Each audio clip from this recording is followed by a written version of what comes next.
بسم اللہ الرحمن الرحیم۔ السلام علیکم ناظرین، آج میں آپ کو قبض کے متعلق معلومات فراہم کروں گی۔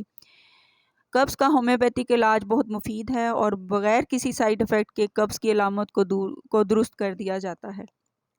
ادویات کے استعمال سے پہلے میں آپ کو قبض کی تعریف، علامات اور اسباب کے متعلق بتاؤں گی اور آخر میں ہومیوپیتھک ادویات کا ذکر کروں گی۔ قبض کسے کہتے ہیں؟ جب کوئی بھی انسان، وہ بچہ ہو، جوان ہو یا بوڑھا، مرد ہو یا عورت، وہ باقاعدگی سے ٹوائلٹ میں فارغ نہ ہوتا ہو اور پخانہ سخت، بمشکل اور درد کے ساتھ خارج ہو، کانسٹیپیشن کہا جاتا ہے۔ قبض ایک علامت ہے اور بہت سے امراض کا سبب بنتی ہے۔ قبض کو تمام امراض کی جڑ بھی کہا جاتا ہے، یا پھر قبض اندرونی کسی خرابی کی وجہ سے جسمانی علامت کے طور پر ظاہر ہوتی ہے۔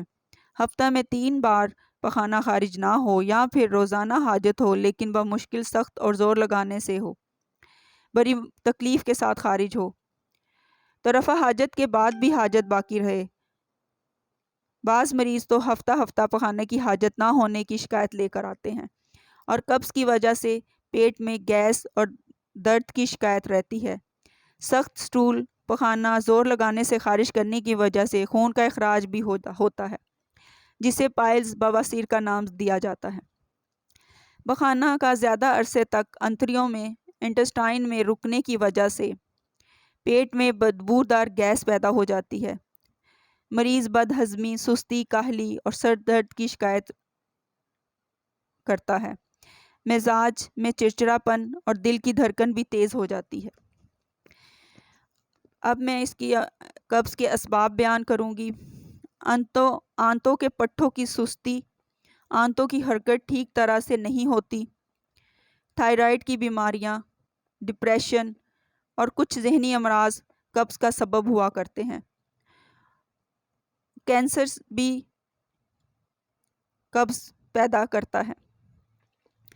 بلڈ پریشر کی ادویات، اینٹی ڈپریشن میڈیسن کا استعمال، شوگر کی میڈیسن کا استعمال بھی قبض کا سبب بنتا ہے۔ قبض کی ایک وجہ یہ بھی ہے کہ پخانہ کی حاجت کو ڈیلے کرنا، یعنی اپنی مصروفیت کی وجہ سے پخانہ وقت حاجت پر خارج نہ کرنے کی وجہ سے پخانہ آنتوں میں پڑا رہتا ہے اور پخانے میں موجود پانی ابزارب اور جذب ہو جاتا ہے۔ پخانہ سخت ہو جاتا ہے اور خارج کرنے میں تکلیف ہوتی ہے۔ آج کل موبائل کی وجہ سے فزیکل ایکٹیویٹیز نہ ہونے کے برابر ہیں۔ وائٹ آٹا، میدا والی اشیاء استعمال کرنا، خشک غذا کا استعمال، فاسٹ فوڈ، برگر، پیزا، شاورما، بیکری کی اشیاء، کولڈ ڈرنکس کا زیادہ استعمال، تازہ ہوا میں چہل قدمی نہ کرنا یا صبح کی سیر کی عادت نہ ہونا، تازہ ہوا خوری نہ کرنا، سگریٹ نوشی کا استعمال، بیئر یا شراب کی کثرت، زیادہ تر بیٹھے رہنے کا کام، ورزش نہ کرنا، یعنی کہ جسمانی حرکات نہ ہونے کے برابر ہوں، ترش اشیاء کا استعمال، بار بار جلا باور ادویات کے استعمال سے آنتیں کمزور ہو جاتی ہیں اور فنکشن ٹھیک طرح سے نہیں انجام دے پاتی، قبض کا شکار ہو جاتی ہیں۔ قبض 2 طرح کی ہوتی ہے، عارضی، دائمی یعنی پرانی۔ عارضی قبض خوراک میں تبدیلی کر کے اور لائف سٹائل میں تبدیلی لا کر دور کی جا سکتی ہے۔ خوراک، پھل فروٹ، سبزیاں اور ورزش، ہلکے پھلکی واک، تازہ ہوا خوری کرنے سے، تھوڑی سی میڈیسن، ہومیوپیتھک میڈیسن کھانے سے قبض ٹھیک ہو جایا کرتی ہے اور دوبارہ نہیں ہوتی۔ جو اشخاص دماغی محنت زیادہ کرتے ہیں، بیٹھے رہنے کا کام کرتے ہیں اور سیر کم کرتے ہیں، مسلسل اسی لائف سٹائل کے نتیجے میں وہ دائمی قبض کا شکار ہو جاتے ہیں۔ عارضی قبض جو ہے وہ دائمی قبض میں تبدیل ہو جاتی ہے۔ فیمیل میل کی نسبت زیادہ قبض میں مبتلا پائی جاتی ہیں۔ خصوصاً حاملہ عورتوں میں قبض کی شکایت زیادہ ہوا کرتی ہے اور اکثر دائمی قبض کی وجہ سے عورت کا یوٹرس اپنی جگہ سے ٹل جاتا ہے۔ ڈسپلیسمنٹ آف یوٹرس کی شکایت پیدا ہو جاتی ہے۔ ہومیوپیتھک ادویات کا ذکر اب میں کروں گی۔ ہومیوپیتھک میں قبض کے لیے ایک دوائی نہیں بہت سی ادویات موجود ہیں۔ ایک صرف قبض کی علامت پر دوائی تجویز نہیں کی جاتی۔ قبض کے ساتھ مریض کی باقی علامات کو بھی دیکھا جاتا ہے۔ پخانہ کا رنگ، اس کی مقدار، پخانہ خارج کرنے سے پہلے اور بعد کی کیفیات، پخانہ کی حالت، ہیئت، شکل وغیرہ سب علامات کو مد نظر رکھ کر دوائی تجویز کی جاتی ہے۔ انفرادی طور پر ہسٹری لے کر مریض کو دوائی استعمال کروائی جاتی ہے اور میعاد کو بھی سامنے رکھا جاتا ہے۔ دائمی قبض کے مریضوں کے لیے میعاد کو دیکھنا، پہچاننا بہت ضروری ہے اور مریض کو مکمل شفا دلائی جاتی ہے۔ کچھ ادویات کا علامات کے ساتھ ذکر کرتی ہوں۔ کالنسونیا حاملہ خواتین کی قبض کے لیے بہت مفید دوا ہے۔ 5 قطرے مدر ٹنکچر کالنسونیا پانی میں ملا کر 2 مرتبہ استعمال کرنے سے، روزانہ 2 مرتبہ استعمال کرنے سے افاقہ ہوتا ہے۔ حمل کے دوران قبض میں ایلومینا اور سپیا بھی اچھا کام کرتی ہیں۔ پوڈوفائلیم جب ڈیلیوری کے بعد یوٹرس زیادہ وزن اٹھانے کی وجہ سے اپنی جگہ سے ٹل جائے، displacement of uterus who, pregnancy میں خون بواسیر، ریکٹم کا باہر آ جانا جیسے کانچ، پرولیپس اینی، فالنگ آف باول، تو پوڈوفائلیم بہت اچھا کام کرتی ہے۔ عورتوں میں مینسس کے دنوں میں قبض ہو تو نیٹرومیور بہت اچھا کام کرتی ہے۔ سورج چڑھنے کے ساتھ ساتھ سر میں درد، نیٹرومیور کی خاص علامت طلوع آفتاب سے لے کر غروب آفتاب تک سر درد خاص علامت ہے۔ مینسس سے پہلے اور بعد میں قبض کی تکلیف ہو تو سلیشیا بہت اچھا کام کرتی ہے۔ بازاری ڈبوں کا دودھ استعمال کرنے سے بچوں کو قبض ہو تو بھی ایلومینا اچھا کام کرتی ہے۔ ماں کا دودھ پینے سے بچوں کو قبض کی شکایت ہو تو نکس وامیکا 30 میں ماں کو استعمال کروانے سے بچے کی قبض کی شکایت دور ہو جاتی ہے۔ نکس وامیکا ایسے اشخاص کے لیے مفید ہے جو دماغی کام کرتے ہوں، گوشت خور ہوں، شراب زیادہ استعمال کرتے ہوں، نیز طلبہ اور دیگر گھر کے اندر رہنے والے افراد جن میں فزیکل ایکٹیویٹیز کم ہوں، کاہلی سستی کی وجہ سے قبض کا عارضہ ہو تو یہ دوائی بہترین کام کرتی ہے۔ لیکن اگر پخانہ کی حاجت ہی پیدا نہ ہو تو پھر نکس وامیکا کام نہیں کرے گی۔ برایونیا برایونیا کا پخانہ سخت، لمبا اور خشک گویا جلا ہوا ہو۔ برایونیا کی خاص علامت پیاس زیادہ اور زیادہ مقدار میں پانی پیتا ہے۔ 1 گلاس پانی ایک ہی سانس میں پی لیتا ہے۔ منہ خشکی بہت زیادہ ریکٹم تک موجود ہوتی ہے۔ سر درد ہو، جگر کا مقام پردرد ہو، پخانہ کی حاجت بالکل پیدا نہیں ہوتی، ایسے لوگوں کی دعا ہے جو جوڑوں کی تکلیف پائی جائیں، حرکت سے جوڑوں کے درد میں اضافہ ہو، بلکہ تمام علامات حرکت کرنے سے بڑھ جاتی ہیں۔ لائکوپوڈیم پیٹ کے نچلے حصے میں افارہ، گیس زیادہ ہو، پخانہ سخت ہو، مشکل سے خارج ہو، کھٹا سا پانی منہ میں جمع ہو جاتا ہے، پیشاب میں یورین میں سرخ رنگ کی ریگ ہو تو لائکوپوڈیم دوا ہوگی۔ ایلومینا جب نرم پخانہ بھی مشکل سے خارج ہو، قبض میں برایونیا اور ایلومینا باری باری دینے سے ہر قسم کی قبض میں افاقہ ہوتا ہے۔ دائمی قبض میں نیٹرومیور اور ایگنیشیا باری باری لینے سے بہت اچھا رزلٹ دیتی ہیں۔ ایگنیشیا ڈپریشن اور محبت میں ناکامی کے بد اثرات کو بہت اچھے طریقے سے دور کرتی ہے۔ نیٹرومیور کا پخانہ گرادار مینگنوں کی شکل میں ریکٹم سے باہر آتے ہی ٹکڑے ٹکڑے چور چور ہو کر گرتا ہے۔ ہائیڈراسٹس جب قبض سخت ہو اور حاجت بالکل بھی نہ ہو تو ہائیڈراسٹس میڈیسن ہوگی۔ اناکارڈیم جب ایسا احساس ہو کہ ریکٹم میں ڈانٹ ٹھونس دیا گیا ہے، قبض کے ساتھ کمر درد ہے، نڈھال، کمزوری، ذرا سا خون کا اخراج ہونے سے نڈھال ہو جائے، بددعائیں دے، قسمیں کھائے اور یادداشت کمزور، بھولنے کی بیماری اناکارڈیم کی علامات ہیں۔ اوپیم پخانہ گولیوں کی شکل میں انتڑیوں میں زیادہ دیر جمع ہونے کی وجہ سے سخت سدے جم گئے ہوں، اوپیم میں پخانہ خارج کرنے کی حاجت نہیں ہوتی۔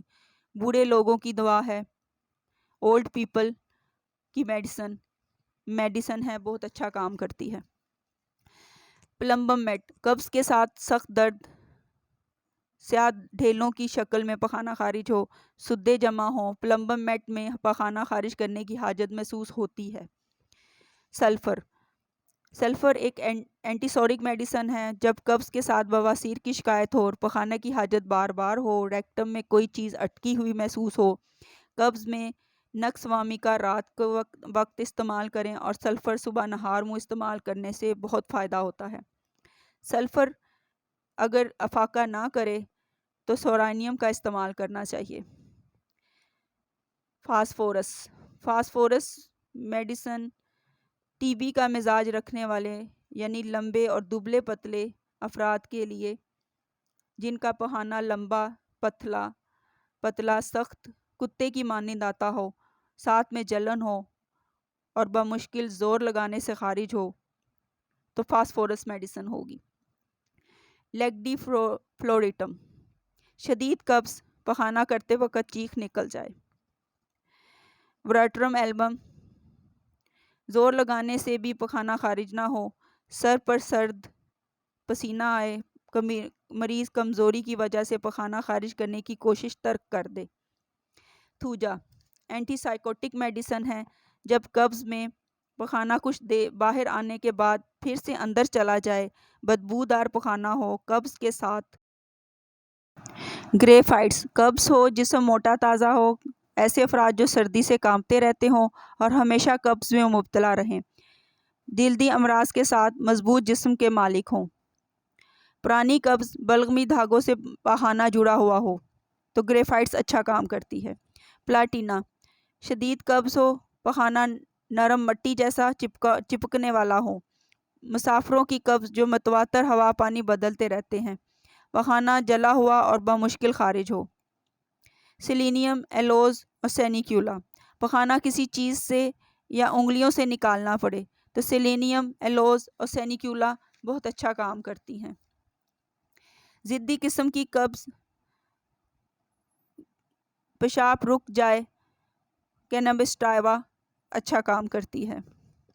قبض کے ساتھ پخانہ کھڑے کھڑے اچھی طرح خارج کر سکے، کاسٹیکم اچھا کام کرتی ہے۔ اندرونی اور بیرونی بواسیر، قبض اور اسہال باری باری اور ساتھ میں جگر بھی متاثر ہو تو اینٹم کروڈم، پوڈوفائلیم اور چیلیڈونیم اچھا کام کرتی ہے۔ ان میڈیسن کے استعمال سے پہلے آپ روزمرہ زندگی میں کچھ تبدیلیاں لا کر قبض سے نجات حاصل کر سکتے ہیں۔ ہدایات: رات کا کھانا سونے سے 4 گھنٹے پہلے کھائیں اور کھانے کے بعد ہلکی پھلکی واک ضرور کریں۔ کھانا وقت پر کھائیں، سبزیاں اور پکے ہوئے پھل استعمال کریں، آم، آڑو، ناشپاتی، امرود، انجیر، سنترا، خربوزہ، آلو بخارا، آلوچا، یہ سب پھل عادی قبض کو دور کرنے میں مدد کرتے ہیں۔ موٹی گندم کی ان چھنے آٹے کی روٹی کھانا مفید ہے۔ دائمی قبض کے مریضوں کو ہمیشہ چکی کے موٹے آٹے کی روٹی استعمال کرنا چاہیے۔ دائمی قبض کے مریضوں کو چاول کم مقدار میں استعمال کرنے چاہیے۔ کھانے کے ساتھ زیادہ پانی استعمال نہ کریں، تھوڑا سا پانی پینا مفید ہوتا ہے کیونکہ خشک غذا بھی بخوبی ہضم نہیں ہوتی۔ بعض افراد کے اندر خشکی زیادہ ہوا کرتی ہے، ان کو گھی یا مکھن وغیرہ معمول کی نسبت زیادہ استعمال کرنا چاہیے کیونکہ غذا میں روغن کی کمی کی وجہ سے بھی قبض ہو جایا کرتی ہے۔ لیکن یاد رہے کہ دل کے امراض میں مبتلا افراد اور ہائی بلڈ پریشر کا شکار افراد کو احتیاط سے یہ چیزیں استعمال کرنا چاہیے اور ڈاکٹر کے مشورے سے استعمال کریں۔ تمام بد عادات، منشیات کا استعمال، سگریٹ نوشی کو ترک کر کے صاف ہوا میں روزانہ سیر کو اپنا معمول بنائیں۔ اگر بہت ہٹیلی قسم کی قبض ہے تو ایسے انسان کو انیما کروا لینا چاہیے اور ساتھ میں ہومیوپیتھک میڈیسن جاری رکھے، لیکن انیما کروانا عادت کبھی نہ بنائیں۔ جلا آور ادویات استعمال کر رہے ہیں تو اس کو بھی اپنی عادت کبھی نہ بنائیں۔ پیٹ کی مالش کرنے سے بھی سخت قسم کی قبض دور ہو جاتی ہے۔ 1 چمچہ روغن بادام یا روغن زیتون 1 گلاس پانی میں ملا کر پلانے سے قبض میں افاقہ ہوا کرتا ہے۔ ہڑ کا مربع یا گلقند کھلانے سے بھی حاملہ عورت کو قبض میں بہتری محسوس ہوتی ہے۔ یہ تمام تدابیر اختیار کرنے سے بھی قبض ٹھیک نہ ہو تو پھر اوپر بتائی ہوئی ادویات میں سے جس میڈیسن کی علامات آپ میں موجود ہوں استعمال کریں۔ اگر قبض کے ساتھ زیادہ خطرناک علامات ہوں، جیسے بلیڈنگ بہت زیادہ ہو، پخانے کے ساتھ پس موجود ہو اور ریشہ زیادہ ہو، مسیں ہوں، گوشت باہر آ جاتا ہو اور 1 ہفتہ موشن اور 1 ہفتہ قبض رہتی ہو، تو یہ سب علامات تشویشناک ہیں اور جلد از جلد ڈاکٹر سے رجوع کریں اور ڈاکٹر کی ہدایت کے مطابق دوا استعمال کریں۔ ہومیوپیتھک طریقہ علاج نرمی کے ساتھ جلد اور مستقل شفا دینے والا طریقہ علاج ہے۔ آپ کو میری ویڈیو کیسی لگی؟ اپنی قیمتی رائے کامنٹ باکس میں ضرور لکھیں۔ اللہ آپ کا حامی و ناصر ہو۔